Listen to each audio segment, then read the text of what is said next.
Bonjour tout le monde, merci d'être là, bienvenue. Bienvenue dans les bureaux de Scale AI que l'on partage avec d'autres membres de l'écosystème. On partage les bureaux ici avec Ivadolab et avec les startups de NextAI qui sont sur cette aile-ci. Donc, on est très heureux de vous accueillir. Nous allons discuter ce matin de l'appel à projet pour les soins de santé qui a été lancé par Scale AI le 27 mars dernier. Aujourd'hui, nous avons l'honneur d'accueillir 15 représentants des hôpitaux canadiens et 17 fournisseurs de services et de solutions en IA dans le milieu de la santé, ainsi que certains de nos partenaires d'affaires, dont le gouvernement fédéral. Donc, merci à vous tous d'être avec nous. Sans plus tarder, je cède la parole à mon collègue Clément Bourgogne.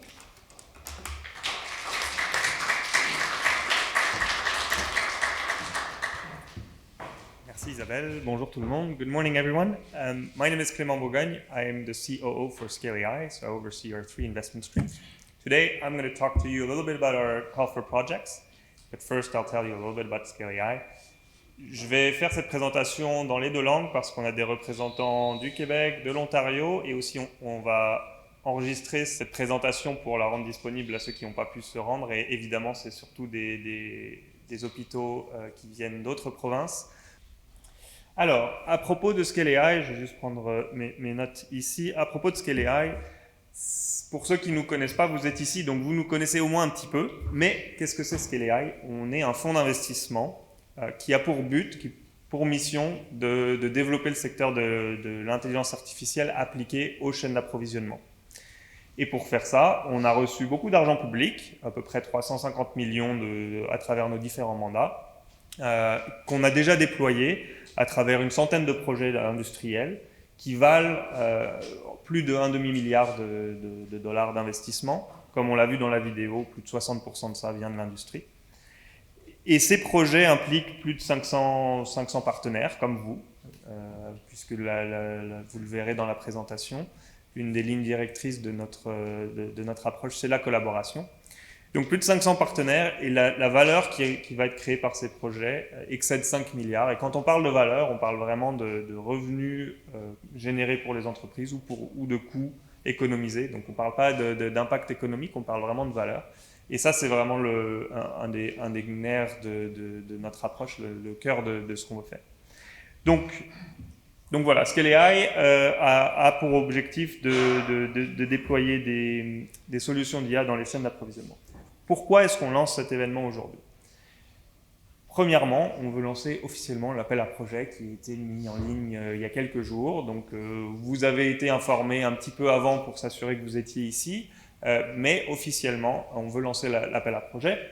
On veut répondre à vos questions, expliquer le programme, parce que c'est bien de voir en ligne qu'est-ce qu'on cherche, quels sont les critères d'évaluation, mais on voulait aussi expliquer notre démarche et essayer de réunir les gens autour de notre vision pour ce programme. Évidemment, répondre à vos questions, je suis sûr que vous en avez beaucoup et on sera heureux d'y répondre. Mais la raison première de cet événement, comme Isabelle l'a dit tout à l'heure, c'est de créer des relations. Parce que la clé du succès d'un projet, c'est de trouver les bons partenaires.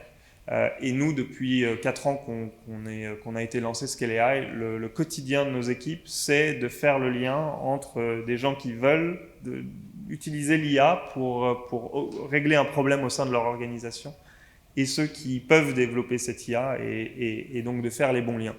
Et donc on a mis énormément d'efforts pour réunir dans cette salle les bonnes personnes et donc l'espoir en fait, c'est que les connexions que vous allez pouvoir créer aujourd'hui vont vous permettre de répondre à cet appel à projet, parce qu'on se doute bien que tout le monde n'a pas un projet d'IA dans la boîte comme ça prêt à être soumis à Scale AI. Donc c'est vraiment la première étape aujourd'hui, c'est de créer ces liens pour que vous puissiez trouver les bons partenaires.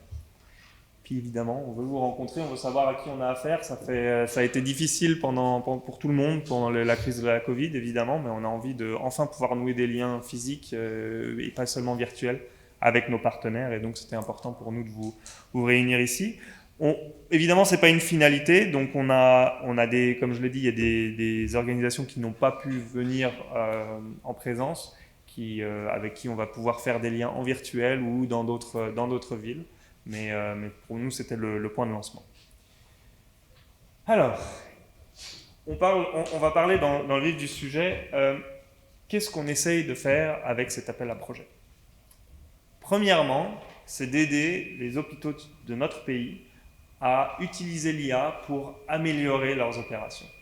Donc, l'objectif, ce n'est pas de résoudre tous les problèmes de la Terre. On sait que les hôpitaux ont fait face à une crise sans précédent et elles ont besoin d'aide pour optimiser leurs opérations, non seulement pour résoudre les problèmes qui ont émergé pendant cette crise, mais aussi pour faire face aux problèmes futurs qui viennent, qui sont spécifiques au Canada ou à notre société. Deuxièmement, donc vraiment aider les hôpitaux, c'est le premier point, mais deuxièmement, on veut aussi permettre aux viviers de jeunes entreprises qui développent des... ok, très bien. Donc aux viviers d'entreprises qui développent des solutions, d'accéder à des premiers partenaires qui vont leur permettre de développer ce produit qu'elles vont ensuite pouvoir commercialiser à d'autres hôpitaux au Canada et à l'étranger. Donc on essaye de faire les deux et vous allez voir qu'on a mis certaines conditions dans l'appel à projet pour permettre cela. Mais à un deuxième niveau, c'est aussi ça qu'on essaye de faire, c'est développer un réseau d'entreprises qui ont développé des solutions concrètes qui sont appliquées et qui peuvent être ensuite commercialisées à d'autres hôpitaux. Et après, c'est évidemment, comme je l'ai dit tout à l'heure, promouvoir la collaboration entre les hôpitaux et des fournisseurs, parce qu'on sait que c'est difficile et que quand on fait partie d'un hôpital, on a des prérogatives, on a des urgences tout le temps et on n'a pas toujours l'énergie ou le temps à investir dans la collaboration. Donc on essaye d'utiliser cet appel à projet pour initier ça. Alors, un mot de contexte, comment est-ce qu'on en est arrivé là, juste pour que vous compreniez pourquoi la démarche qu'on a entreprise. Donc, lors de la crise de la Covid-19, en 2020, très vite, Scale AI a mobilisé ses partenaires de l'écosystème pour développer des solutions qui pourraient aider les différentes organisations au Canada à faire face à cette crise. Certains de ces projets ciblaient les hôpitaux je pense qu'on en a financé 8. De là, on a appris beaucoup de choses. Et sur ces 8, ils n'ont pas tous fonctionné. Il y en a qui ont très bien fonctionné, il y en a qui n'ont pas fonctionné, il y en a qui vont peut-être fonctionner, on le verra dans les mois qui viennent. Mais de là, on a appris qu'il y avait un besoin criant de soutenir les hôpitaux à innover avec des financements autres que le financement opérationnel et que l'impact pouvait être assez significatif. Et donc, lorsque le gouvernement canadien a mis à disposition des supergrades une enveloppe de la stratégie pan-canadienne de l'intelligence artificielle, Scale AI a demandé à avoir accès à une partie de cet argent pour la dédier à des projets uniquement pour les hôpitaux, parce qu'on voyait que c'était vraiment un besoin auquel on pouvait répondre. Donc on a reçu 10 millions de dollars supplémentaires, ce qui est une somme conséquente, mais limitée quand même. Je ne sais pas s'il y a beaucoup d'écho, je ne sais pas si... Donc on a 10 millions de dollars pour cet appel à projet, qu'on va déployer initialement tout de suite, qui va être, donc on ne garde pas de réserve pour le futur.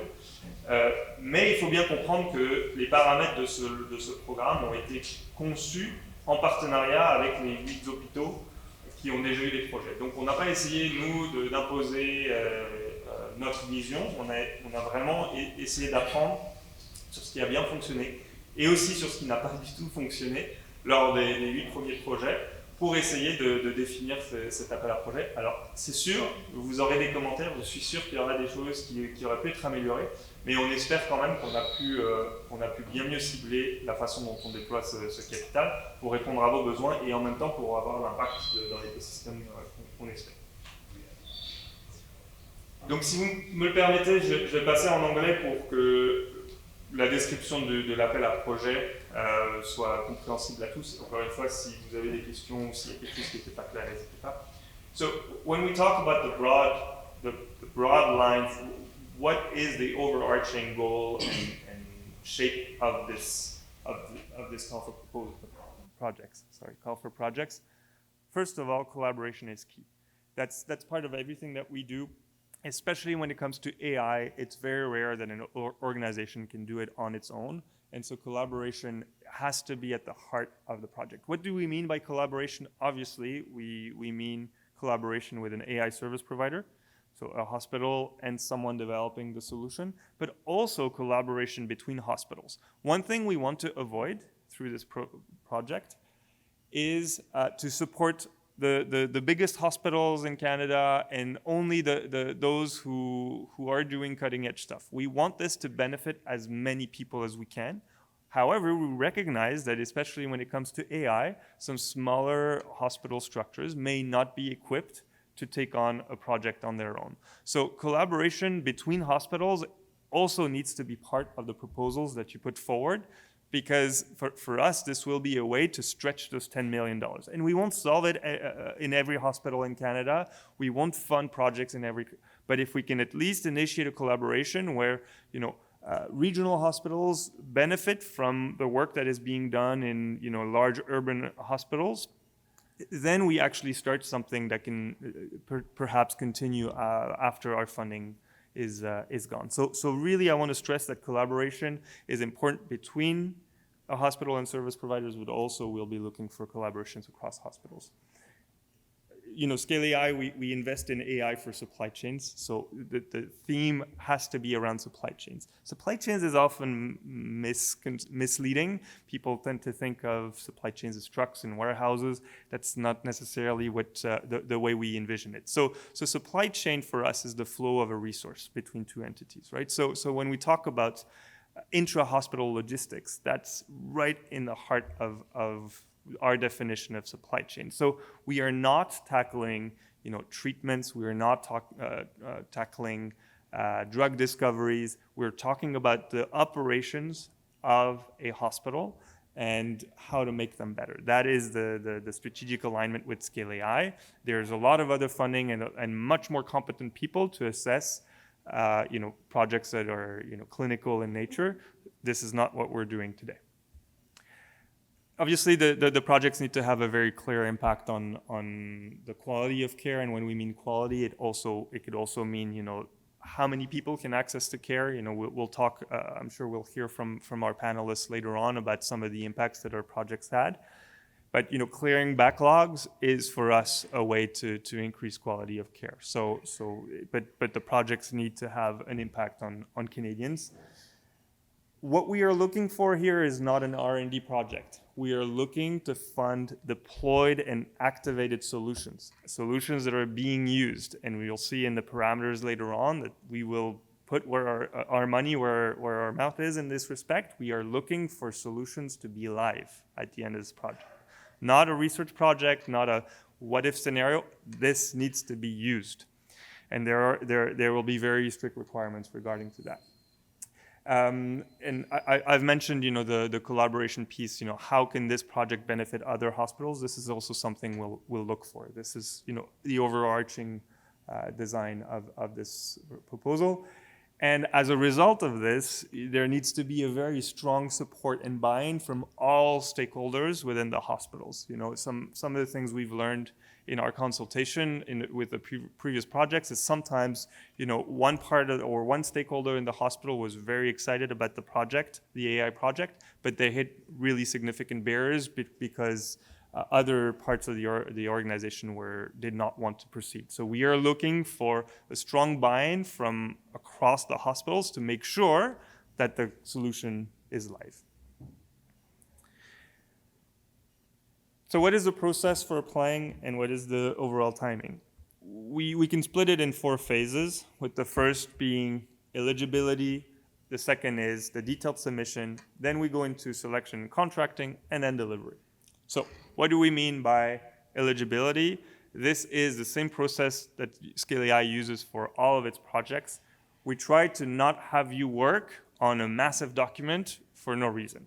So we do a very short eligibility form that you fill out to make sure that your project checks the boxes that we are looking for. And if it doesn't, if you submit in time, we will do our best to provide feedback on how it could become eligible. But this is a binary yes or no, right? It's do you have the minimum requirements to receive funding for Scale? That doesn't mean you will get funding, it just means do you clear the bar? So the forms for these need to be submitted by May 15th at the latest. And so you need to fill out the online form and submit a formal letter of intent that addresses the points I was making around buying. This letter of intent needs to be signed by multiple stakeholders within the hospitals to ensure that you have already checked that the project is accepted internally. So I wouldn't underestimate the length of time this would take, because this is a hard requirement. If we don't have that letter, we will not even look at the eligibility. And so I would encourage you, if you're planning on sending a proposal, to start working on that right away. So for those project proposals that make it through eligibility, we then enter the detailed submission phase, where this is a much more in-depth description of the project, both from a technical perspective, but also from an impact perspective. So what will the project be about? This is an online form that it's not an online form, sorry. This is through our portal. So you get granted access to our portal to submit your project description, and you have up until July 31st to fill this out. So you would be, if your project is eligible, you would be notified by latest on at the end of May, and then you have 2 months to work on the detailed proposal. Again, we encourage you to start early, because we will accept and we will provide feedback on a rolling basis. Same for eligibility. If we receive it sooner, we will give you your feedback sooner, and so you can work on your detailed submission with more time. The third phase is the selection and contracting phase. So we have a very hard deadline of October 1st for projects to be started. And contracting tends to take a little bit of time, because there's different legal reviews that need to happen. And so what happens is, once a project is deemed eligible, we will actually send you the template of the contract that we will use, so you can start vetting it internally. There's very little, you would see that this contract is actually quite short. There's not that much wiggle room for us to negotiate on, so it's mostly getting it vetted and accepted by your internal stakeholders. But we need that process to be done by October 1st, and that's why the selection phase and the contracting phase will take place between August and September, but you will be able to work on the contract even before that. The last phase is the project delivery, which is non-trivial. Of course, we actually have a fairly big deadline that our funding expires at a certain date, and so we need projects to be done by the end of 2025. That, again, is non-negotiable. There's a wall we're hitting, and if there's money that's spent after, we just don't have the legal means to pay for it, right? That's why we're urging people to start early, because our experience has shown that you need 30 to 36 months to go from where you are today to a live solution. So the projects need to launch before October 1st, or before October 1st, and they can run all the way till the end of 2025. There will be, we'll talk about it in a minute, but there'll be frequent reporting, and the funds, the Scale AI funds, will be released according to a predetermined schedule. All right. I'm not going to go into the depth of this. I just want to provide some color and some commentary on this. You have all of the details online, so I don't want to waste your time on this. But what will we look at when we think about eligibility? First is the team, the project team. What is the consortium made up of? What is the quality of this consortium? The project duration, and we have a pretty good understanding now with 8 projects, how long it takes to run these things. What is the scope of the project? What issues are you trying to tackle, and is it aligned with what Scale AI is doing? Again, if you're trying to do diagnostic, this is not something we will fund.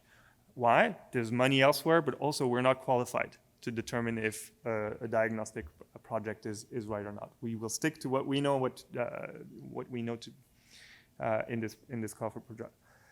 Incrementality is a very typical issue, but I don't think in this case it will be. What we mean by incrementality is you don't already have a project going, and we're not tacking on to something existing. This is allowing hospitals to do something they would not otherwise be able to do. Collaboration, I've talked about this, really important between the hospitals with the service providers. The budget, I'll come back to that in a second. And the feasibility. Have you, scoped out the project? Have you talked to your service provider? Or do you have the data you need? This is something we need. We don't need you to do the project before you submit it to us, but we need to understand if this project is viable or not. That's what we do.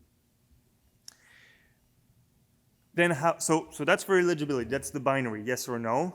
If you meet those criteria, you can then move to the detailed submission. And this is where we will assess projects on a competitive basis. I've mentioned that there's $10 million. We will probably do a little bit of overcommitment given our understanding of how these projects go. But then what we do is we assess the projects we have and we compare them to one another and we say which one is the best, which one creates the most value and which one is the most aligned with our ambition. And when we assess projects, we look at it on these 4 categories. The strategic alignment, is obviously a fairly important part. Is the project focused on something that Scale AI cares about? The consortium, the project plan is obviously quite important as well. The impact for the ecosystem, this is looking at how does the project help beyond the hospital. So again, when we talk about other, perhaps more regional hospitals and how they're involved. And the business impact, does this make sense for the hospital? So obviously we won't look at it the same way we look at an industry-led project, but does this make sense for the hospital? Like, is it solving a problem that is worth being solved? Or are we just putting AI for the sake of putting AI, right? So this is roughly how we assess projects. And I should have mentioned this at the beginning. We will be sharing these decks in French and English after the presentation, so you're free to take pictures, but don't worry, you'll have access to it. All right, so let's assume you've gone through eligibility, you've gone through detailed submission. Now we're in contract and delivery. As I mentioned, contracts need to be signed by September 30th. This is a drop-dead deadline. We cannot provide flexibility here because otherwise you will not have time to conclude your project. So we will provide the template to everyone who gets eligibility. But it's important to mention, if you go back to what I mentioned, the objective of the program is to develop products that can be diffused and commercialized by service providers.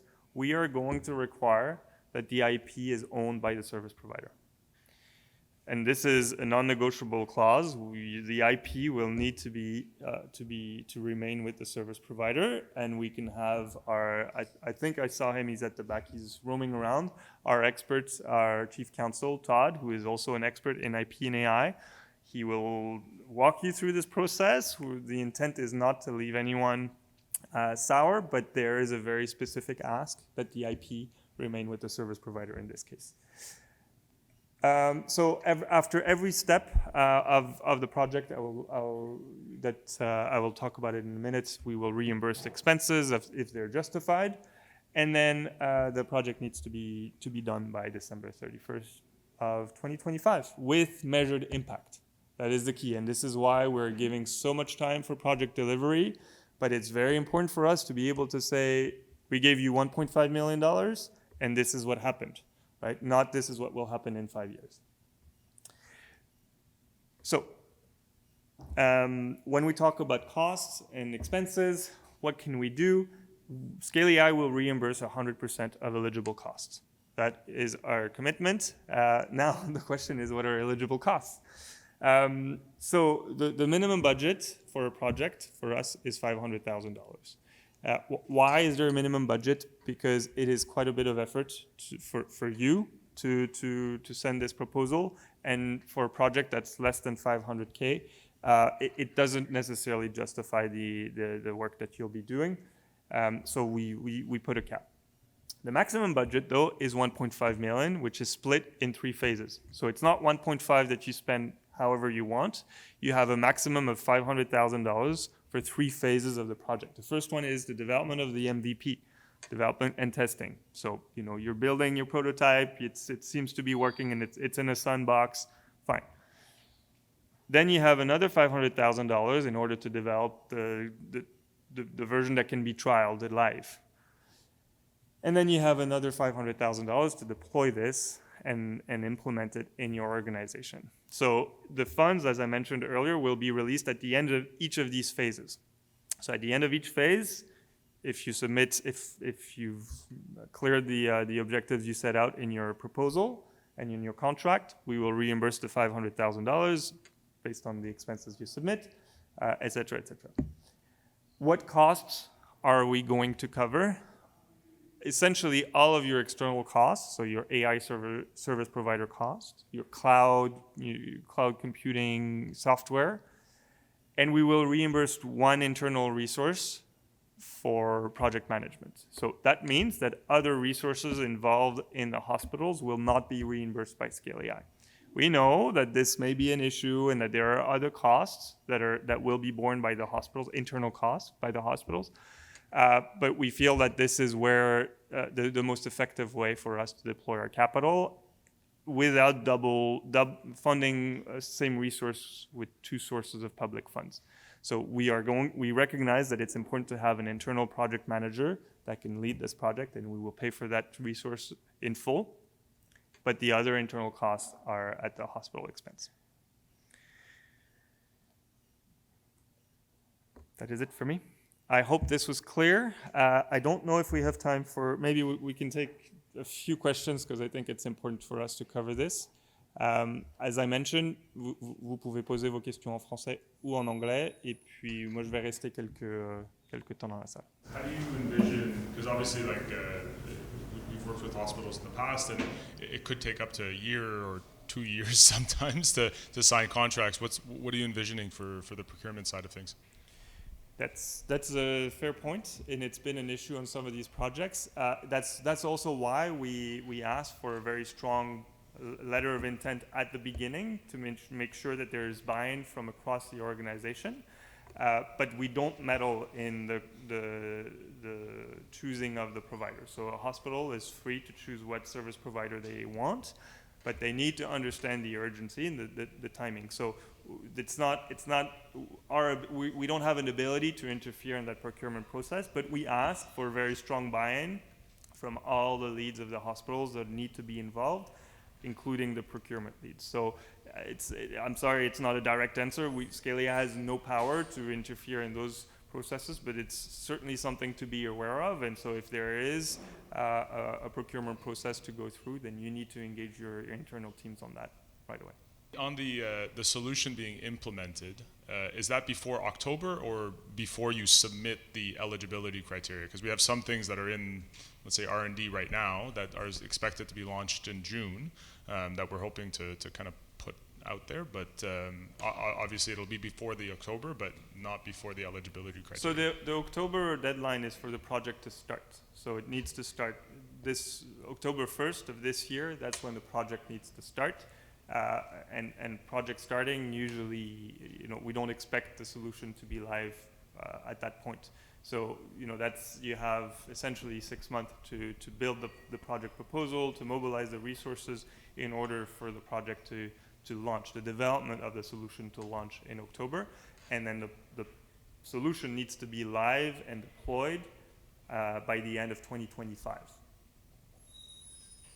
Does that answer the question? Well, because you had mentioned on one of your slides that you don't want R&D projects. You want projects that are implemented in clients right now. So I meant that will be implemented by the end of 2025, right? So by the end of 2025, we don't want an R&D project that says, hey, this is possible. Got it. By the end of 2025, we want a solution that is live and delivering results in hospitals. But you have 36 months to do that. Okay, got it. Merci pour votre présentation. Lorsqu'on dit qu'il y a des coûts à l'intérieur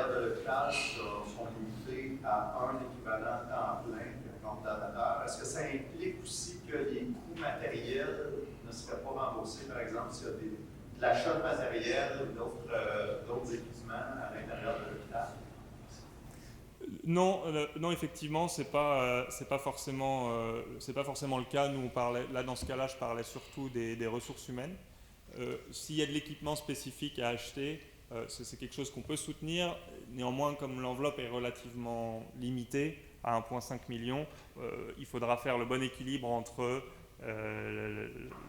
pour utiliser ce budget total et s'assurer qu'il y a suffisamment d'argent pour développer la solution. Donc, théoriquement, non, c'est le genre de choses qu'on peut faire, mais généralement, notre approche, c'est de payer pour la portion de l'équipement qui est utilisé pendant le projet. Donc, si un équipement a une vie utile de 5 ans, que le projet est de 2 ans, on va payer pour 2/5 de cet équipement. Peut-être une autre question. La propriété intellectuelle, donc, qui va avec le fournisseur, est-ce qu'il y a une attente de ces fournisseurs-là en ce qui concerne l'utilisation de cette propriété intellectuelle-là par l'hôpital en question? Est-ce que, par exemple, vous attendez à ce que l'hôpital puisse continuer de bénéficier vraiment des services qui ont été développés? Absolument. Alors, le but de ce projet, effectivement, c'est de déployer des solutions qui seront utilisées et qui seront évidemment utilisées par cet hôpital-là. Après, le modèle d'affaires, une fois que le projet est terminé, ça devra être expliqué dans la soumission parce que, je m'explique, il y a évidemment le développement de la solution ou du produit qui prend des heures de développeurs, de scientifiques de la donnée. Ça, c'est un coût qui sera porté par Scale.ai. Mais une fois que le produit est développé, il y a encore du travail à faire pour l'amélioration du produit, pour le soutien technique.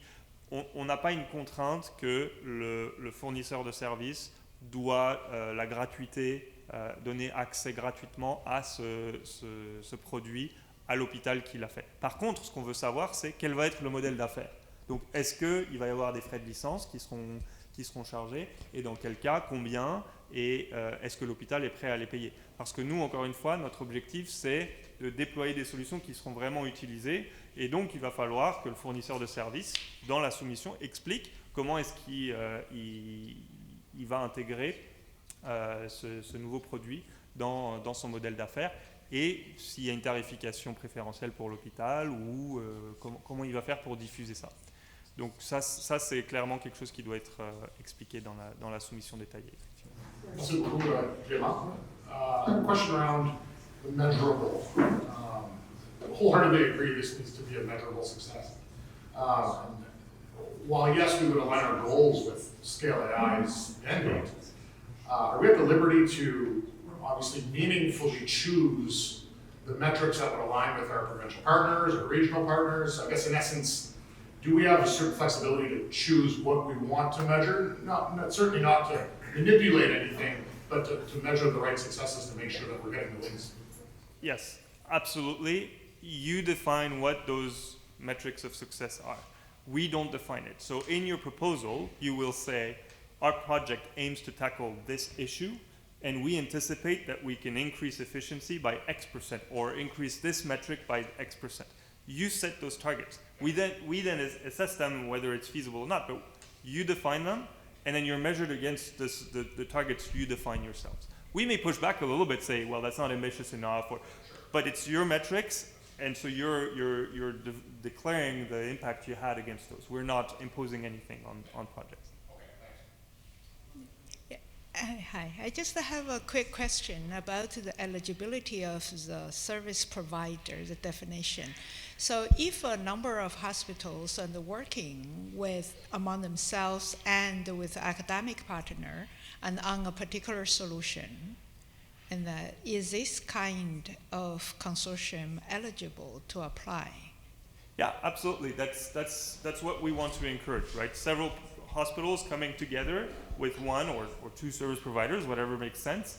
But for them to come together and for the solution, if the solution works to the benefit of multiple hospitals, that's fantastic. Can a university being one of the service providers? Yes, a university could be a service provider. We don't want to impose the choice of service provider on anyone. That is not our mandate. Our mandate is to help you find the right ones. we will question if the service provider has the right skills. And on our selection committee, we have experts that will look at the technical profiles of the service provider to understand if it's a good match or not, or if they have the skills needed. But if a hospital chooses to hire a university as their service provider, that's their choice, and we don't have any criteria on that. And that's the case for all of our projects. Oui, bonjour, j'ai une question sur le breakdown du budget, en fait, le 500 000 NPV, 500 000 tests cliniques, puis 500 000 déploiements, la flexibilité par rapport à ça, et selon le degré d'avancement de la solution, certaines vont être en mode NPV pour quelques temps, moins de temps, d'autres sont comme déjà là, surtout s'il y a déjà des liens avec un hôpital. La phase NPV peut être pas mal avancée, alors je voulais connaître un peu le degré de flexibilité là-dessus. Oui, alors il n'y aura pas de flexibilité pour dire on va avoir 1,5 million qu'on va allouer à telle phase ou telle phase.